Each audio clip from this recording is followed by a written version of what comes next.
Hello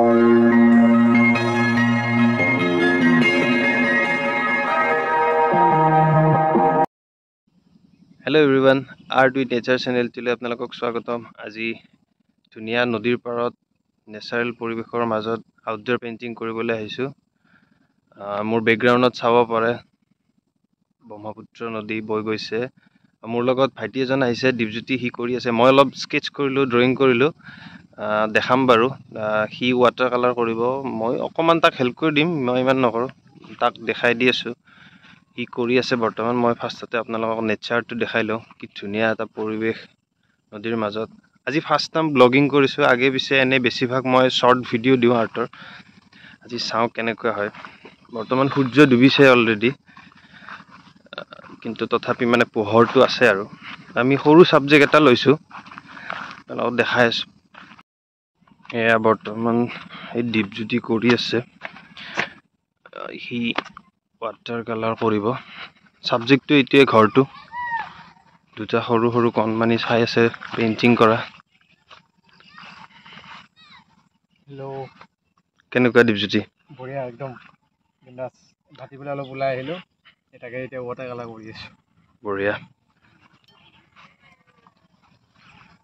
Dipjyoti মোৰ ভাইটিয়ে হয়, আমাৰ লগত একেলগে কাম কৰে, আৰ্টৰ স্কুলতো কাম কৰে। ছাবজেক্টটো মই আপোনালোকক দেখাই দিছোঁ, চিম্পলি সৰু চাই এটা ছাবজেক্ট লৈছোঁ, এইটো ঘৰটো। আৰু ওচৰে পাজৰে থকা এইবিলাক মানে অকণমান গছ গছনি আৰু কাষেৰে ধুনীয়া এটা নদীৰ পৰা কাটি অহা জান এটা বৈ গৈছে। এইখিনি আমাৰ শুৱালকুছি গাঁৱৰ ওচৰৰে চিৰিহাটী, আমাৰ চিৰিহাটীৰ ওচৰৰে এইখন সৰু জানটো ওলাই গৈছে নদীৰ পৰা।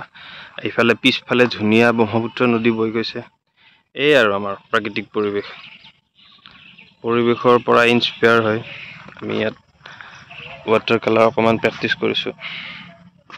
এটা কথা কিন্তু দেই, ইয়াৰ দৰে প্ৰাকৃতিক পৰিৱেশ য'তে ত'তে নাপায় আকৌ। পৰিৱেশটো ধুনীয়া, কিন্তু সুন্দৰ ব্ৰহ্মপুত্ৰৰ পাৰত আমি নিজে এনেকৈ কৰি আছোঁ প্ৰেক্টিচ। কণমানিটো চাই আছে ৱাটাৰ কালাৰ কৰা। তোমালোকে ছবি আঁকা না নাই? ছবি আঁকা না? তুমি আঁকা না নাই? তোমাৰ নামটো কি? স্মৃতি ৰাণী দাস। স্মৃতি ৰাণী দাস স্কুলত যোৱা না? স্কুলত ছবি আঁকিব দিয়ে নে? Good, very good.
আজিলৈকে সমাপ্ত কৰোঁ আৰু না কি দীপ? একদম শেষ কৰি দিওঁ আৰু আজিলৈকে। গধূলি হ'ল আৰু এতিয়া মানে পোহৰটো ইমান চুইটেবল নহয় আৰু ৱাটাৰ কালাৰ কৰাৰ কাৰণে। এইখিনিতে শুকাব দিয়া। আজিৰ ৰিজাল্টটো এইখিনিয়ে আৰু অকণমান হৈছে। আৰু এদিন আহিব লাগিব, আৰু আহিব সময় নাপালে আৰু ফটো এখন লৈ লৈছোঁ ইয়াৰ। ফটোখনৰ পৰাই যিখিনি কমপ্লিট কৰিব পাৰি কৰিব লাগিব আৰু আজিৰ কাৰণে এইখিনি বেয়া হোৱা নাই। অলমষ্ট ওলাইছে আৰু শ্বেপটো। অতি সোনকালে আপোনালোকে পাৰ্টটো হৈছে নে মুনু? মুনু হৈছে নে নাই? ঘৰটোৰ নিচিনা তোমালোকৰ ঘৰ নে এইটো? নহয়, কি হয় তোমালোকৰ? বা হয়, বৰমা হয়। বা গেছি, বিয়া হৈ গৈছে।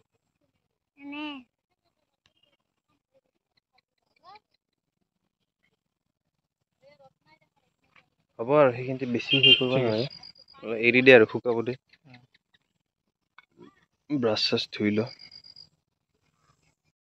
তো আজিলৈকে ভিডিঅ'টো এইখিনিয়ে আৰু ইয়াতে সমাপ্ত কৰোঁ গোটেই ফিনিছ নহ'ল বাৰু কাৰণ কি আমাৰ অকণমান আহাটো দেৰি হৈছে আৰু সেইকাৰণে সূৰ্যৰ পোহৰটো পুতুককৈ সূৰ্য অস্ত হৈ গ'ল কিন্তু পোহৰটো আমি নাপালোঁ ইমান মানে চুইটেবল পোহৰটো নাপালোঁ আৰু ৱাটাৰ কালাৰ কৰিলে অলপমান পোহৰটো লাগে মানে পৰ্যাপ্ত পৰিমাণে পোহৰটো নাথাকিলে ৱাটাৰ কালাৰ কৰা ইমান সহজ নহয় দিগদাৰ হয় গতিকে চাওঁ ৰেফাৰেঞ্চ ফটোখনৰ লগত যদি কৰিব লগা হয় তেতিয়াহ'লে এনেকৈ কৰিব লগা আৰু নহ'লে যদি কাইলৈকে বাৰু টাইম নাপাওঁ কিবা কিবি কাম থাকিব যদি পৰহিলৈকে টাইম ওলায় তেতিয়াহ'লে আকৌ এই ছেইম স্পটত আহি পেইণ্টিংখন কমপ্লিট কৰিব লাগিব এইখিনিয়ে আৰু তো ভিডিঅ'টো ভাল লাগিলে লাইক কৰিব শ্বেয়াৰ কৰিব আৰু ছাবস্ক্ৰাইব কৰিব নাপাহৰিব যদি নতুনকৈ আহিছে চেনেলটোত সেইখিনিয়ে থেংক ইউ